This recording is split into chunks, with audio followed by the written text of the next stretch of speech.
sinzi kwiguciye uvutu, sinzi ivyo ushira kwa maso, kumva umenga kwizera kuraheze, sinzi ibintu uri kurora imisi bigukikuje bikuteye ubwoba, kango ndabigenza gute, ndaswa gute muri sino situation. Jambo ry'Imana mu Bami ba kabiri ibice 6 ku murongo wa 15 no wa 17 iravuga ngo maze umukozi uwo muntu w'Imana abyusekana mu gatondo abona ingabo ziri kumwe n'amafarasi n'imikogote bakikuje ico gisagara. Umukozi yabarira shebuja ati, biracitse databuja, none tugira dute? Aramwishura ati, ntaco utinya, kuko turi kumwe, kuko abo turi kumwe ari benshi kuruta abari kumwe nabo. Maze Elisa arasenga ati, Uhoraho, ndakwinginze muhumure amaso arabe. Nuko Uhoraho ahumura amaso y'uwo musore, araraba abona umusozi wuzuye ko amafarasi n'imikogote y'umuriro bikikije Elisa. Ufise ibintu byinshi bigukikuje, biguciye ivutu kabisa, nk'uno musore ko yarameze.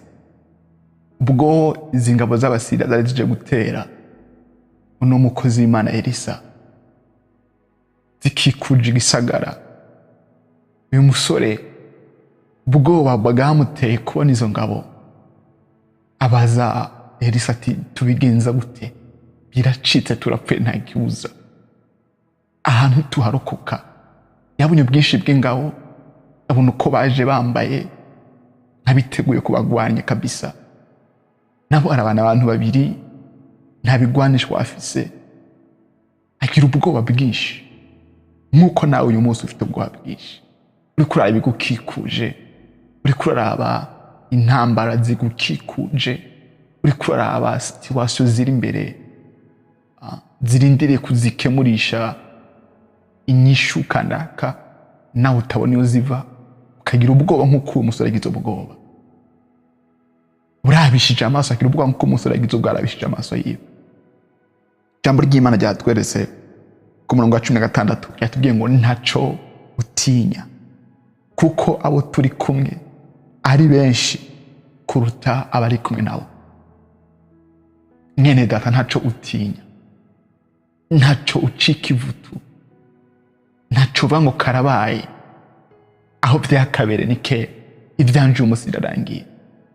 Abo muri kumwe nabo, ingabo zigukikuje, abamarayika bakikuje ubugingo bwawe ni benshi, inyishu zigukikuje ni nyinshi, ivy'Imana iguteguriye muri kazoza ni vyiza kurusha ibyo uri kuracamwe uyu munsi, kurusha ibibazo biguhanze uyu munsi. Muri ivyo bibazo biguhanze uyu munsi ushaka kutabonera inyishu, ariko mu kuba utabonesha inyishu amaso yawe, ntisona ngo inyishu ntizihari, inyishu irahari. Elisa yaciye asenga Imana, Mana humura amaso y'uwo musore, abone, yiweze, arabe ingabo ufise zidukikuje, maze amaso y'uwo musore arahumuka, arabibona ingabo zibakikuje. Ngiye gusengana nawe uyu mwana, kugira ngo Imana iguhumura amaso, nawe wihweze, ivyizigiro biduge, uremeshezwe mu Mwami Yesu. Ibiguciye ivutu ntibyongere kubaho bigushize mu bwoba ukundi. Ugiye gusenga Imana ngo Imana ikugarukanire ivyizigiro, kuko imigambi Imana igufise ko n'imigambi y'ivyiza, kuko Imana mu ruhande rwawe irikira kugwanirira, n'ibyo byose ubona biguhanze, n'ibyo byose ubona bigutera ubwoba, n'izo byose utagira inyishu, Imana zifitiye inyishu. Gusa birasaba ko ureka gutinya, reka gutinya, reka kugira ubwoba. Imana iri kumwe nawe, Imana yiteze kukurwanira. Dusenge Data mu izina rya Yesu. Senganye n'uno mwene Data acitse ivutu, afise ubwoba muri we nk'uko Gehazi yari abufise ubwo yabona ingabo zije kubarwanya. Yacitse ivutu, arandurwa umutima abonye igugu ry'ingabo zibakikuje. Akabwiye Elisa ko yari afise amaso y'impwemu, abona yugurutse, ambwira ngo Gehazi tekana, iwe ubona ibyo, ariko hari byinshi. Uhoraho, hari ingabo nyinshi, Uhoraho afise zidukikuje, zitogeranywa n'izo uriko urabonesha amaso yawe, zitogeranywa n'izi z'Abasiriya ziduteye. Asenga isengesho kugira ngo Imana ihumure amaso y'impwemu y'uno musore Gehazi, maze arabibona, umutima usubira mu kibanza. Mana, ndasenganye n'uyu muntu nk'uko byagendekeye Gehazi. Uyu muntu afise ibimuciye ivutu kubera ko amaso y'umubiri amwereka situwasiyo zikomeye, amwereka ingabo nyinshi zimugose, amwereka ibibazo byinshi bimugose, amwereka amabiyuzi menshi amurindiriye ku mpera z'ukwezi, amwereka minervari z'abana atabona aho ziva, amwereka inzara igiye kubatera kubera ko sitoke iri kirahera, amwereka ukuntu atakaza afise uyu munsi, amwereka ukuntu atarubaka, amwereka n'ukuntu bigoye kubaka ko ataburyo afise. Ariko ibyo ni iby'amaso ya Satani amwereka, ibyo ni iby'amajwi y'abadayimoni amwongorera.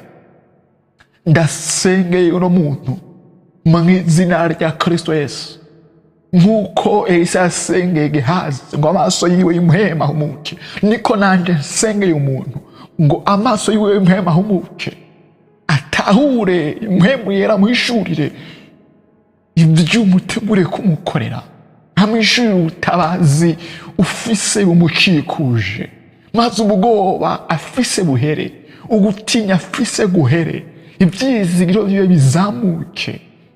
Ndasenze Mwami, ugarura ukwizera muri we mu izina rya Kristo Yesu. Umwihishurire nka Jehova Jireh, Imana itanga, Imana izana provision. Mwishurire nk'Imana mu Rwanda ntambara, umutima wiwureme, umutima usure mu kibanza. Hari kariyumvira bigenda gute ko mbona umenga kabaye, abantu bose bakora induru, ubukene buratwica, abantu bose bakora induru, ino situation ntidusiga. Ndasenze mu izina rya Yesu ngo uduze ibyizigiro vyiwe. Haleluya. Umwishurire ibisubizo umufitiye, uremeshe umutima wiwe mu kumuhishurira inyishu ufise ku bugingo bwiwe.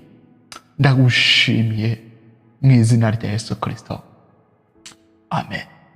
Mwene Datureme, Imana igufise ko ivyiyumviro vyiza, Imana igukikuje inyishu hejuru ibibazo uriko uracamo. Yesu aguhe umugisha, Yesu aguhezagire, Yesu agukomeze, ugire umunsi mwiza. Urakoze.